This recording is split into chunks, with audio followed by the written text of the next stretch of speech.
Gazette du Togo, une vision sur l'actualité togolaise et sur le monde.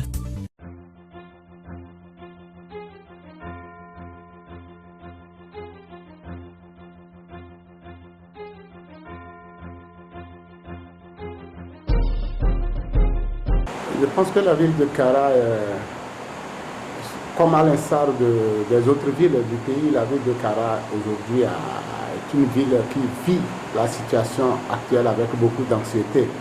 Vous savez, si le régime en place a réussi une chose depuis 50 ans, c'est d'avoir rabaissé collectivement les Togolais, mais de l'avoir fait beaucoup plus dans l'ethnie kabyle, qui est le pilier du dit régime.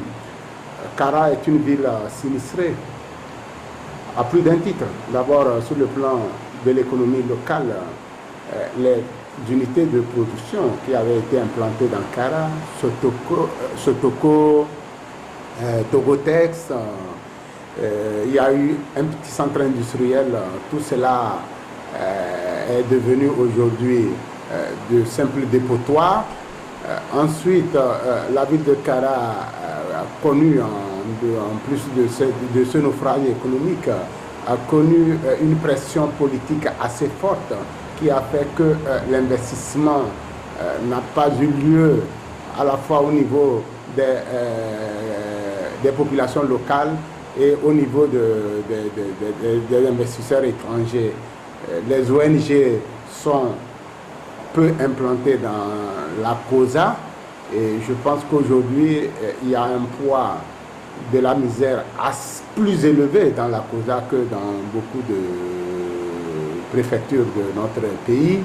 Donc grosso modo, le peuple kabyle, la COSA, la ville de Kara sont aujourd'hui l'épicentre d'une misère abjecte, abominable, et ce régime s'appuie là-dessus pour encore étendre son hégémonie. La Kara est aujourd'hui, à mon sens, le symbole finalement de cette manière de voir la vie et la gouvernance qui consiste, comme dans les vieilles dictatures, à dire que si vous voulez vraiment régner, il faut appauvrir les gens parce qu'ils sont obéissants. Donc la stratégie qui a été mise en place dans le milieu, dans la COSA, à Kara, a consisté à affaiblir davantage les gens en les laissant dans la misère absolue pour pouvoir mieux les maîtriser et mieux les gouverner.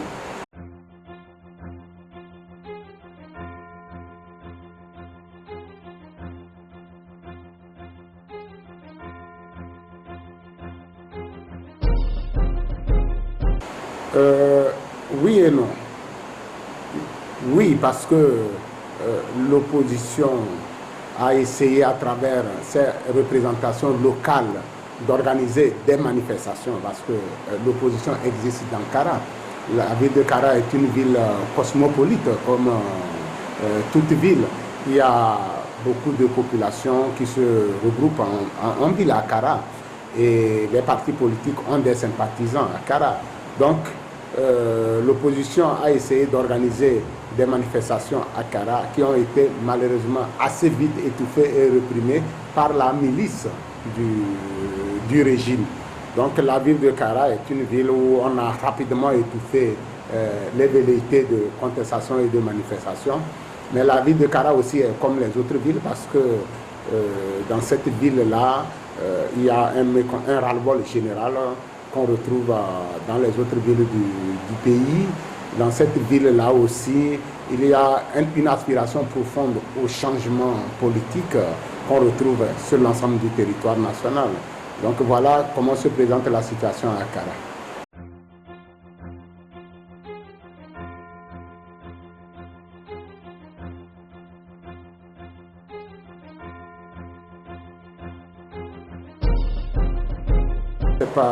C'est pas quelque chose que l'on apprend aujourd'hui. Vous savez que les statistiques de la Banque mondiale, du FMI et de toutes les associations internationales le démontrent bien. La misère, c'est au fur et à mesure que vous allez vers le nord du pays, hein, le taux de misère augmente. Donc la région la plus pauvre, c'est la région des Savanes et après la région de la Kara. Vous savez, en fait, ce qui est clair aujourd'hui, c'est que malgré une forme d'instrumentalisation ethnique que l'on a pu voir, enfin, vivre dans ce pays, la réalité est que nous revenons tous, nous sommes tous logés à la même enseigne au niveau des régions et des ethnies. Aucune ethnie n'est plus favorisée que l'autre. Et il est très regrettable aujourd'hui qu'au moins dans la ville du chef de l'État, qu'on n'ait pas l'eau et l'électricité accessibles aux populations, qu'on n'ait aucune unité de production, aucune organisation économique, qu'il n'y ait aucun soutien à la jeunesse locale, mais que pendant la période des fêtes et des évalas, qui se distribuent beaucoup de billets, beaucoup d'argent destinés à acheter les consciences. Donc cette gouvernance-là, elle est vraiment un facteur de régression sociale et la ville de Kara en pâtit lourdement.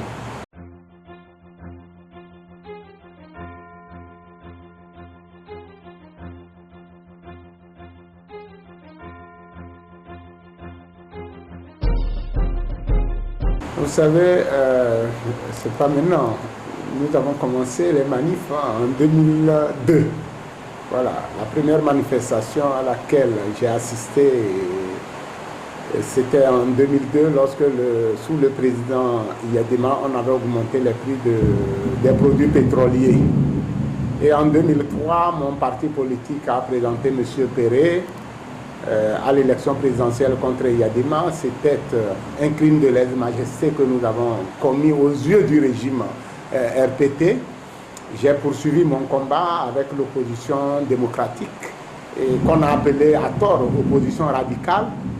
Je suis dans ce combat. À un moment donné, je suis allé rapidement au gouvernement, mais je suis revenu aussi à ma famille politique de l'opposition. Je crois que nous avons démontré que d'abord que l'opposition n'est pas une affaire d'une région, qu'elle est nationale, et que l'opposition n'est pas aussi poujadiste, qu'elle est nationale aussi. Nous avons prouvé que les Kabyles, contrairement à ce qu'on dit, ne sont pas tous du régime. Il y a des Kabyles du régime, bien sûr. Il y aura des Kabyles du régime, mais il y a des Kabyles de l'opposition, il y aura des Kabyles de l'opposition.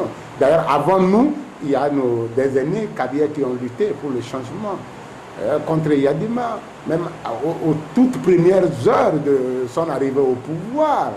Aujourd'hui, il y a des exilés Kabyles. Je pense à François Bokor, je pense à Omar Olivier. Aujourd'hui, il y a des châtiers Kabyles, je pense à Pascal Bodiona, etc., etc. Chacun dans le parcours qui est le sien, mais peu importe. Nous sommes, cette partie visible de l'opposition, et je pense que je suis fier d'avoir combattu dans mon pays pour l'émergence de la démocratie, parce que tout compte fait. Le combat que nous menons, c'est un combat pour la démocratie. Ce n'est pas nécessairement que Maître Abiy soit demain président de la République. J'ai consacré ma vie, mes moyens, j'ai sacrifié ma famille pour mon pays et j'entends continuer ce combat. Pour le reste, on verra bien. Vous savez, personne n'écrit l'histoire. L'histoire, elle sera écrite après nous. Mais ce qui est important aujourd'hui, et je le dis bien, je l'avais dit aussi, partout où je passais, je suis allé dans le nord et partout, que le pays va retrouver et consolider son unité. Et lorsque les jeunes du nord et les jeunes du sud se seront rencontrés et se donner la main pour aspirer vers des valeurs communes. Et lorsque on comprendra que dans une société, la bataille pour les droits de l'homme est une bataille commune, la bataille pour l'émancipation collective est une bataille commune, la bataille pour le bien-être est une bataille commune. Elle n'appartient ni à une ethnie ni à une autre. Elle ne se fait jamais par une ethnie contre une autre. Et cet exemple que nous avons donné, aujourd'hui, moi je vois autour de moi des jeunes qui sont prêts, si nous sommes fatigués à prendre le relais.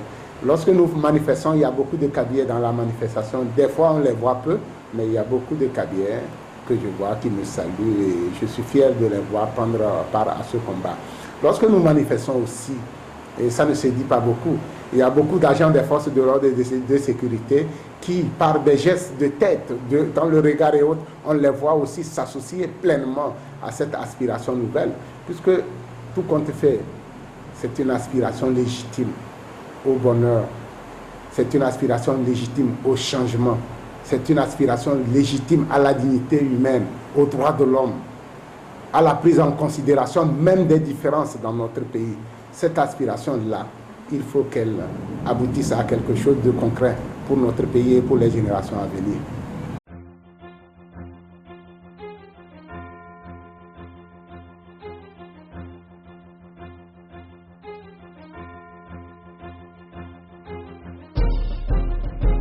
Mais vous savez, d'une manière générale au niveau africain, il est rare que les organisations africaines, qu'elles soient régionales ou sous-régionales, demandent à un chef d'État de partir.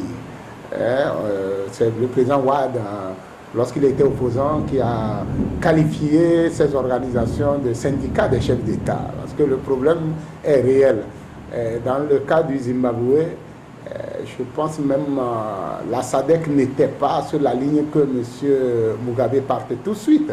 Au contraire, dans le cas du Burundi, vous avez vu l'action de la SADC au Burundi et les déclarations du président Jacob Zuma de l'Afrique du Sud, qui avait tout de suite demandé à l'opposition burundaise, aux premières heures de contestation du président qui s'est maintenu au pouvoir, le président Zuma avait demandé de reconnaître sa réélection et de l'accepter en tant que tel. Donc, ce comportement des chefs d'État d'Afrique, il est le même, il est éprouvé, on le connaît. Et je pense qu'il joue aussi dans la sous-région ouest africaine. Mais d'une manière générale, aujourd'hui, je pense que la nouvelle donne depuis les printemps arabes, c'est que les peuples d'Afrique sont capables de se prendre en main. Nous n'avons pas besoin au Togo des déclarations des chefs d'État pour ceci ou pour cela. Ce dont nous avons besoin, c'est une mobilisation collective et populaire. Parce que la force la plus crédible, la plus efficace, celle qui peut gagner tout, c'est la force populaire. Et la mobilisation que nous connaissons aujourd'hui au Togo, les mobilisations que nous voyons à l'intérieur, à Lomé, dans toutes les communautés, augurent une victoire populaire du peuple togolais. Je pense que nous avons compris enfin que notre destin est entre nos mains. Que le Togo, qui avait vécu au banc de la communauté, sous sanction de la communauté internationale, qui est revenu et a rejoint la communauté internationale plus tard, ce Togo-là, on ne peut plus le livrer à l'extérieur, aux déclarations ou aux actions des chefs d'État extérieurs, qu'ils soient africains ou pas, peu importe. Le combat que nous menons, c'est un combat pour libérer notre peuple et c'est le peuple qui le mène.